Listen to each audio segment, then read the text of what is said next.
I've been excited to check out this week's episode of Moriarty the Patriot. As you can see, these reviews will probably start going up on Monday. That's because now with Attack on Titan back on the review block, I don't have the energy or desire to do 3 reviews, so I have to prioritize what are the most popular shows to do on release day, and the one that unfortunately isn't as popular as the other 2 I'm reviewing is Moriarty the Patriot.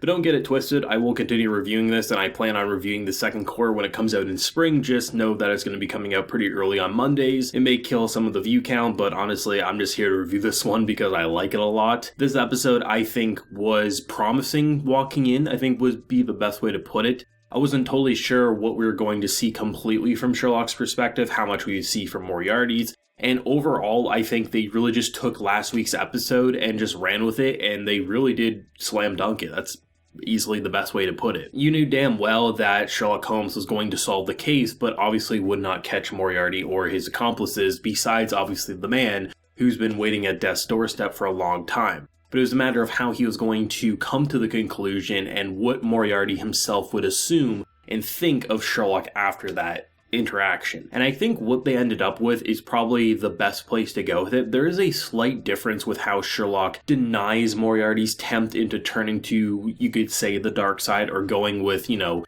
matter what you do, as long as you get to your end result, that's all that matters. But it's interesting because I don't think anyone with a straight face can put Sherlock Holmes on this moral pedestal that he didn't kill a man for the information because he's this great person who cares more about the lives of other people and not getting your hands dirty. This isn't some noble approach. He simply is saying that that's no fun. Even though you would give me the answers, I'm the type of person who does this not for money, not for fame, not for power, but for the reward of capturing the greatest criminals by solving the craziest of cases. So it's very fascinating that because of the type of person he clearly is, William James Moriarty views Sherlock not as someone to be feared or to kill. I think anyone who's not familiar with any Sherlock Holmes novels or things like that probably assumed that once he declined shooting the man, that one of his accomplices would kill him, because that just means he's a threat. If he would have gave in, that means he would be a very good ally for the cause, someone to join in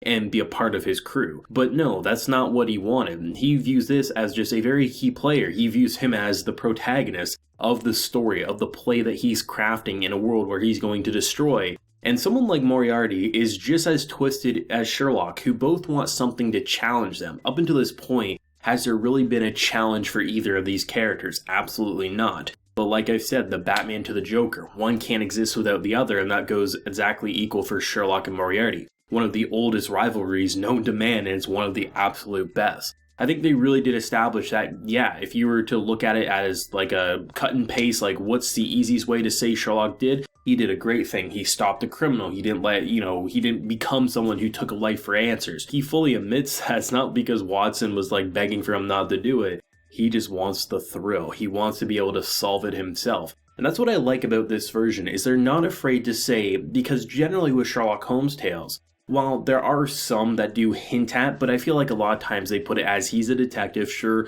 the police aren't the biggest fan of him because he does things in non-conventional ways, but you always feel like, oh, he's a good guy, and you're supposed to say that. Here they're saying, yeah, by all technical definitions, he's a good guy, but it's not like he's trying to be this moral hero. He just wants to have fun solving cases. And to have someone who's able to do this while he didn't get him this time, the next time, I'm going to catch his ass. And it's that cat and mouse chase that everyone has loved since the novels have ever been written. That's what's so fascinating, is watching his mentality shift over the episode and see exactly what type of man he is. And that's why someone like William is just in awe that he's going to be like, I'm fully convinced this man will never catch me, but this will be fun. This will be something that I actually have to keep an eye on as I do try to change the world. They both want to have fun doing their individual things. One trying to solve cases, one trying to cleanse the world of evil nobility. And that's an amazing turn of events, I have to say. I think the realization of how he got this man, and just the idea of his wife and just what this evil bastard would do to low-born and low-class citizens and how he would pay them off, and the one person he couldn't,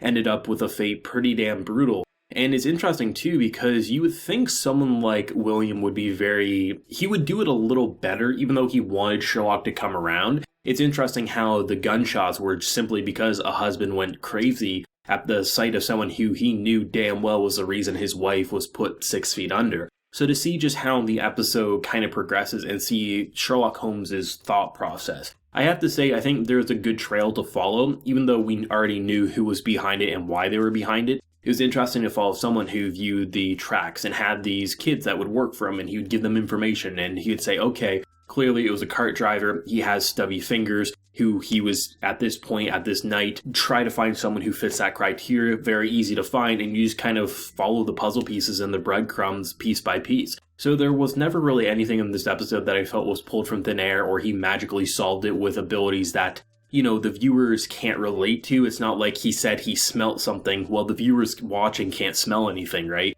In a book and things like that, there's ways to subtly set up stuff like that. You know, there was an aroma of cheese, and it just so happened the killer worked at a cheese factory, right? Here, it was like everything visually you could piece together alongside Sherlock's mentality, so it never felt like things were randomly happening, which is a really good sign for Sherlock's mentality and deductive skills going forward. And I just really like this episode. I think it was just a very strong episode that concluded this arc in a very well thought out way. I think watching episode 1 of this anime, you might get the impression that the mysteries will get solved very fast, and seeing how the mystery was actually solved with Sherlock Holmes taking the reins, I think it says to me that most of the time when we're going to have a good mystery will probably be a double-parter, and we're going to have a lot of episodes where it is more on Moriarty's side, where he is really just determining who's the next person to cleanse and how that death will spiral a change in the world and a movement of some sorts, and it's just really interesting. I definitely can say, like, when the reveal came and this man was, like, offering Sherlock to, like, hey, you can get the information, just take my life, I think you're worthy of doing so,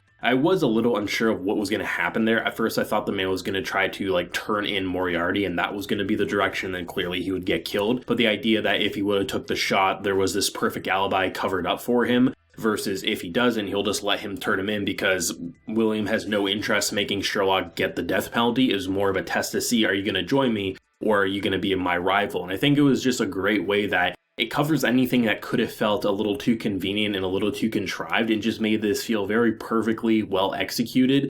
It's just such a really great, interesting narrative choice to set these rivals up and the uncertainty that comes in their future. There wasn't anything too crazy visually about the episode, but there was a couple of really interesting kind of gothic horror aesthetic shots, like the crows looking in, or my personal favorite shot was actually when it kind of has like a crow's eye looking at Sherlock at the end of the episode. There was definitely some fun shots, but it wasn't the craziest, except for the one action sequence, which I really liked. I'm still a little unsure of how the changing of appearances works with this one guy. You know it's not anything supernatural, but on one hand you kind of want to assume it's more anime logic on how he can look so realistic, but then on the other hand, with how everything is so explained in this show, you want to say there's a real reason. By the looks of the shattering when Sherlock does kick the guy, it seems like it's glass, but at the same time it's like, how could that look so realistic if it's glass? So I do hope we get a bit of touching upon the whole transformation, rather than just assuming it's anime or manga being anime or manga. That's the one thing I'm a little unsure of, but I mean, you can't deny that it's pretty amazing that this guy can take so many different forms and faces, and his vocal performances are incredible, and his skills at clearly mimicking other people is second to none. Overall, great episode across the board, really excited for more, and like I said,